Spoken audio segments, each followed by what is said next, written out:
This is Lindsay Ware with the Just Good Network.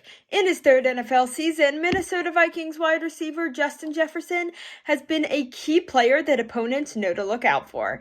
He has become characterized by his record-breaking abilities and high number of receiving yards.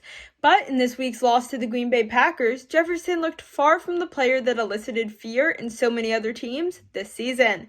Jefferson has had a breakout season, breaking the record for most games with at least 150 receiving yards by a player in their first 3 years in the NFL, and Minnesota's Week 10 overtime win over the Buffalo Bills, and breaking the record for overall receiving yards in the first 3 seasons in the league the following week.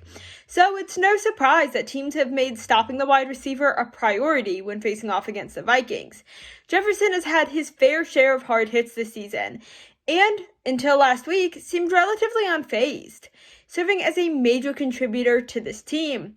However, in the Packers' 41-17 slaughter of the Vikings this week, it became clear that a team had finally succeeded in determining the star wide receiver's weaknesses. Green Bay cornerback Jair Alexander tackled Jefferson in his attempt for a block on a run and celebrated by doing the gritty.